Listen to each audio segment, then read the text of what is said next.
Assalamualaikum warahmatullahi wabarakatuh. Welcome back my YouTube channel. Cinta itu lahir dari sebuah pertemuan dan berakhir dengan sebuah perpisahan. Tapi bagi dirinya perpisahan adalah menuju gerbang cinta yang hakiki. Saya akan merangkum sebuah kisah di mana ada sebuah preman yang harus dilema dengan sebuah pilihan, di mana dia harus membunuh kekasihnya demi menolong banyak nyawa. Preman ini akhirnya rela mengorbankan nyawanya demi bertemu dengan kekasihnya yang telah dia bunuh.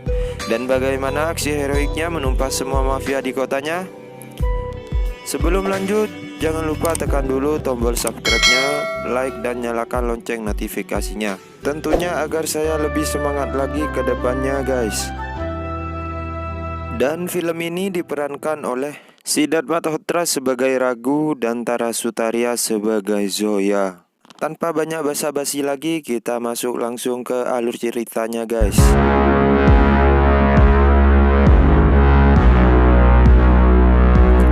Opening movie kita diperkenalkan dengan pria tua yang bernama Narayan Anna yang sedang merayakan acara Dussehra, yaitu acara menghormati Dewa Rama yang telah menang melawan Rahwana. Namun secara tiba-tiba dia dihubungi oleh mafia penyaluran air di kota Mumbai yang bernama Gaitonte. Dalam percakapannya, Narayan Anna menyuruh putra Gaitonte untuk mengembalikan tangki air yang telah dia curi dan dia tak akan membunuhnya. Namun Gaitonte tak mau mendengarkan hal itu, dan inilah Raghu, orang kepercayaan Narayan Anna. Raghu di waktu itu sebagai tangan kanan Narayan Anna.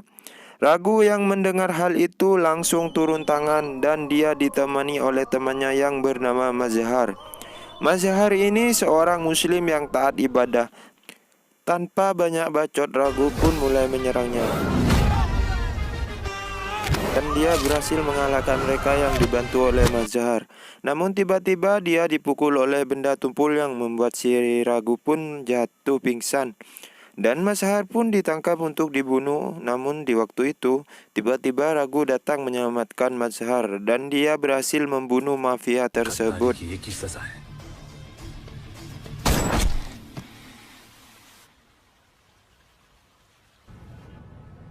Sepulang dari bar, Raghu pun menghadap ke Narayan Anna. Meskipun Raghu ini hanya pesuruhnya, Narayan Anna sangat menyayanginya dan dia dianggap sebagai anak kandungnya sendiri.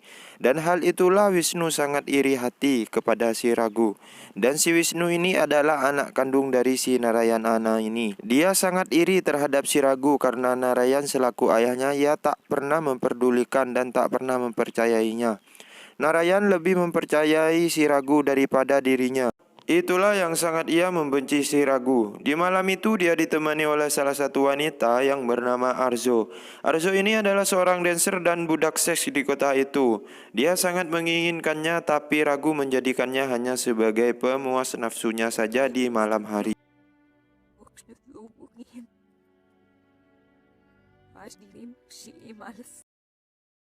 Di pagi itu dia tak sengaja melihat seorang wanita yang sangat cantik, yaitu dia adalah Zoya. Waktu itu dia mencari anak-anak yang mempunyai bakat dalam menyanyi dan menari. Semenjak itulah Raghu memikirkan tentang pandangan pertamanya. Singkat cerita, walaupun si Raghu ini adalah preman yang ditakuti di kotanya, tetapi dia masih punya hati nurani dan rasa iba.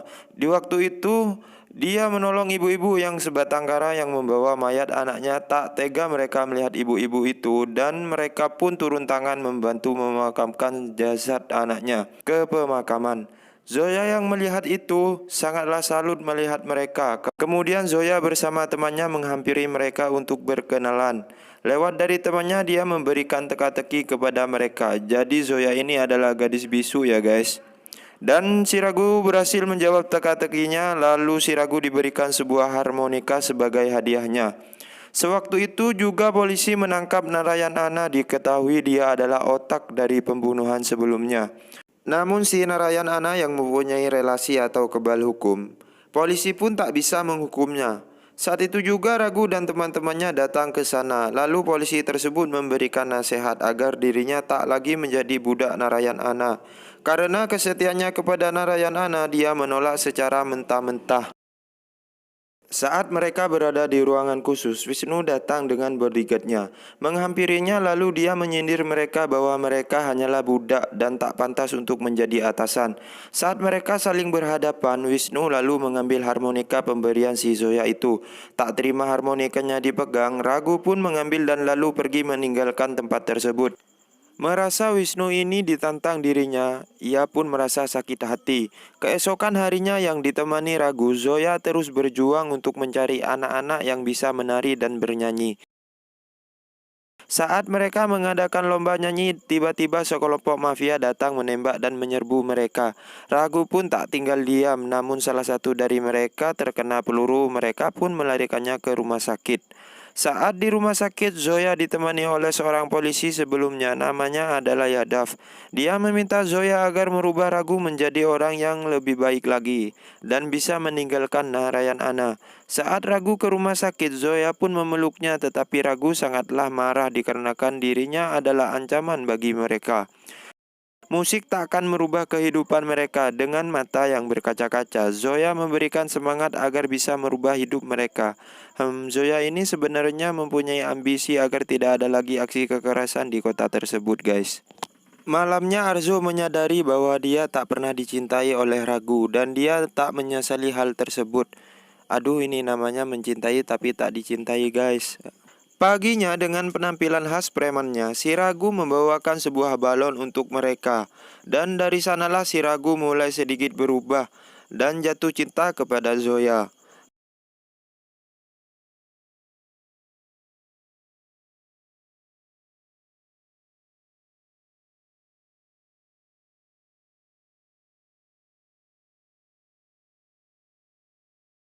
Pada suatu malam, Wisnu dan anak buahnya datang ke kompleks mereka.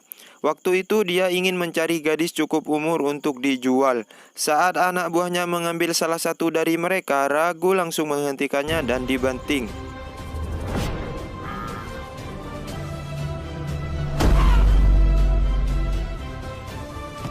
Wisnu yang terasa ditantang oleh Ragu pun ia sangat marah. Saat dia mau menembaknya, Mazhar langsung menghalanginya dan menendangnya hingga terjatuh. Wisnu kemudian mengancam mereka jika mereka masih mengikuti Zoya, dia tak segan-segan membunuh keluarga dari mereka. Dan Wisnu pun langsung pergi. Mendengar ancaman tersebut, Syafi'i sangat marah karena baginya semenjak kehadiran Zoya, komplek mereka tidak aman. Tak terima nasihat yang diberikan, Syafi'i pun langsung dipukul oleh Ragu. Merasa membela Zoya daripada dirinya, Syafi'i pun langsung memutuskan persahabatannya, menganggap mereka semua adalah musuhnya. Di saat itu Wisnu sangat marah dan ia akan berjanji akan membalas perbuatan mereka. Paginya bersama Mazhar, Ragu pun ingin keluar dari gangster Narayan Ana dan ingin memulai hidup baru bersama keluarga kompleknya. Mazhar pun menyetujuinya.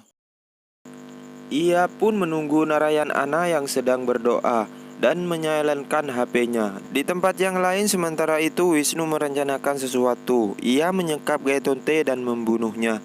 Zoya yang mengintip aksi pembunuhan itu pun diketahui dan langsung dikejar. Ia lalu menelpon Ragu tapi tak diangkat. Lalu dia melaporkan ke Inspektur Yadav dan Ragu lewat SMS. Narayana yang tahu hal tersebut dari Wisnu, kemudian ia menyuruh Ragu untuk menangkap Zoya. Karena Zoya telah melaporkan kasus tersebut ke polisi dan dia disuruh membunuh Zoya, guys. Di sini Narayan tak tahu jika si Ragu cinta terhadap Zoya ya, guys.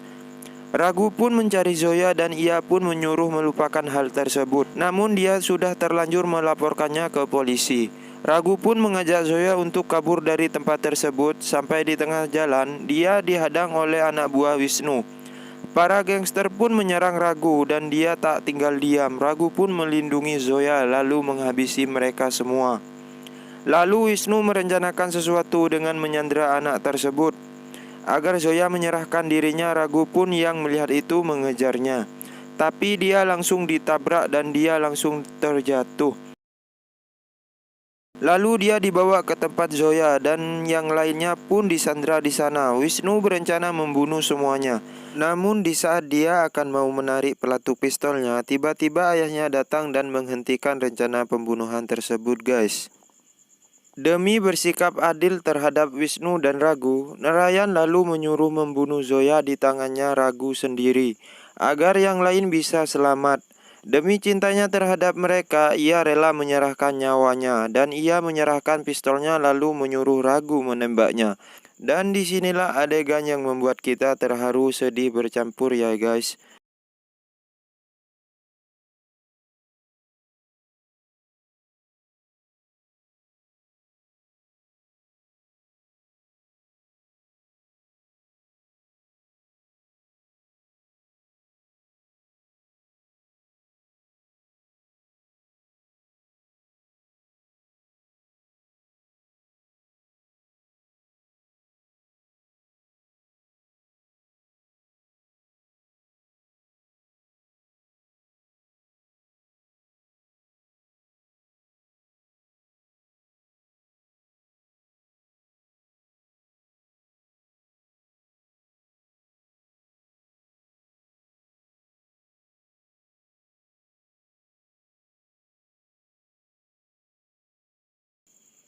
Atas kejadian itu, dia dipenjara oleh polisi karena terduga melakukan pembunuhan. Lanjut cerita ya guys. Si Wisnu semakin brutal dan berbuat semaunya.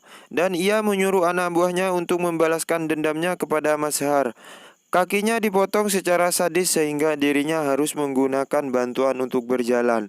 Sementara itu di dalam penjara terlihat Ragu yang nampak seperti orang gila. Karena kehilangan cinta sejatinya. Bayangin aja ya guys, orang yang kita sayang pas tewas, gimana kan ya guys? Bayangan Zoya pun terus menghantuinya. Di dalam penjara dia diserang oleh suruhan Wisnu agar dibunuh. Mendengar kabar percobaan pembunuhan terhadap Ragu, ayahnya sangat marah kepada Wisnu karena dia terlihat seperti pengecut. Jadi si Wisnu ini takut akan kebebasannya Ragu ya guys. Setelah Ragu bebas, dia akan dibunuh olehnya. Ayahnya mengatakan Ragu tak akan balas dendam. Dia telah mati semenjak kematian kekasihnya. Di hidup tiada artinya, jadi dia tak akan pernah balas dendam. Mendengar perkataan Narayan, Syafi'i selaku tangan kanan si Wisnu membenarkan hal itu. Ia berencana mengeluarkan Ragu dari penjara. Setelah keluar kita bunuh dia, kata Syafi'i. Menjelang kebebasannya, dia ditemui oleh Narayan di dalam sel. Narayan mengungkapkan kebimbangannya, jadi Narayan ini sangat sayang kepada Ragu. Di lain sisi, Wisnu adalah darah dagingnya yang harus dipertanggungjawabkan, dan dia tak mau anaknya masuk penjara. Itulah sebabnya ia menyuruh Ragu untuk membunuh Zoya. Hari kebebasannya dia telah ditunggu oleh Syafi'i. Syafi'i memberikan sebuah pistol untuk membalaskan dendam kepada Wisnu. Tapi inilah rencana Wisnu agar Ragu masuk ke dalam perangkap mereka. Dengan senjata yang lengkap, pasukan Wisnu pun menunggu kedatangan si Ragu. Saat Ragu datang di tengah-tengah mereka, dia menyuruh anak buahnya menembaknya. Namun di situ Narayan tak mengizinkannya. Dikira balas dendam, ternyata Ragu ke sana hanya mengembalikan pistolnya dan menyerah kepada mereka. Tak percaya dengan Ragu, Wisnu lalu menghubungi Syafi'i agar gerak-geriknya diawasi. Kini Ragu seperti orang gila, dia tak memperdulikan hidupnya lagi guys. Kerjaannya hanya mabuk dan bersenang-senang. Bahkan harmonika pemberian Zoya ia jual demi sebotol minuman. Mengetahui hal itu, Syafi'i pun melaporkannya kepada Wisnu. Wisnu masih tak percaya terhadap sikap Ragu. Wisnu lalu kemudian merencanakan sesuatu agar emosinya terbakar. Mereka menyandera Paya dan Arzo untuk dijual. Ragu lalu disuruh memilih salah satu di antara mereka untuk diselamatkan. Namun Ragu tetap tak memperdulikannya dan berlalu pergi. Mengetahui hal tersebut, ayahnya sangat marah besar dan langsung menampar Wisnu. Ayahnya sangat marah karena Wisnu tak pernah mempunyai sikap dewasa. Mendengar caci makian ayahnya, Wisnu pun bersujud di kaki ayahnya. Bukan menyesali perbuatannya, malah dia melempar ayahnya ke bawah dan Narayan pun tewas. Wisnu lalu kemudian menyuruh anak buahnya untuk menghabisi Ragu, agar tidak ada lagi penghalang kekuasaannya. Mendengar kematian Narayan, emosi Ragu pun terbakar kembali seperti singa guys. Kemudian dia menuju ke kuburan Zoya. Di sana dia berjanji akan menghabisi pasukan Wisnu, agar tidak ada lagi pembunuhan dan perbudakan, seperti apa yang diinginkan Zoya di semasa hidupnya. Lalu tiba-tiba temannya pun datang dari belakang dan mendukung aksinya. Arzo pun datang dan ia memberitahunya jika besok adalah hari perayaan Dussehra. Di sanalah Wisnu akan keluar. Jadi sebenarnya apa yang dilakukan Ragu semenjak keluar dari penjara hanyalah triknya saja guys, agar Wisnu tak mencurigainya dan menunggu waktu yang tepat agar dia bisa keluar dari markasnya. Tiba-tiba datang Inspektur Yadav dan ia mendukung aksinya. Singkat cerita, hari perayaan Dussehra pun dimeriahkan. Di saat Wisnu akan membakar patung Ravan, tiba-tiba Ragu telah berdiri di atas patung tersebut. Wisnu pun sangat ketakutan. Wisnu lalu menyuruh anak buahnya menghabisinya. Aksi tawuran pun terjadi. Saat menghadapi bodyguard Wisnu, Ragu dibanting dan dibuat pingsan. Namun mendengar perkataan Wisnu yang terlalu sombong, lalu ia teringat sang kekasihnya. Lalu ia terbangun dan menghabisinya. Bangkit karena cinta namanya guys. Saat ia menaiki menara tempat Wisnu berdiri, dia ditusuk oleh anak panah. Busur anak panah itu tertancap tepat di dadanya. Ragu pun langsung melemparnya ke bawah. Dengan gayanya yang khas, dia membakar nama bertuliskan Zoya, sambil mengatakan bahkan Tuhan saja tidak bisa menghilangkan nama ini di hatinya. Itulah cinta, terkadang cinta bisa membutakan seseorang guys. Ragu lalu kemudian mengambil busur panah yang telah berbalut api, kemudian membakar patung Ravan tersebut dan Wisnu tertindas kobaran api patung tersebut. Dan akhirnya cerita pun tamat, di mana si Ragu bisa bertemu dengan kekasihnya di dunia lain guys. Ada suatu pelajaran berharga kita ambil dari film ini guys. Sesungguhnya cinta itu adalah segalanya. Hidup tanpa cinta kita tidak ada arti hidup di dunia ini. Jadi sayangilah orang yang sudah mencintaimu, selagi kita tak dipisahkan oleh maut. Jangan lupa support terus channel saya agar saya lebih semangat lagi ya guys. Saya akhiri, assalamualaikum warahmatullahi wabarakatuh.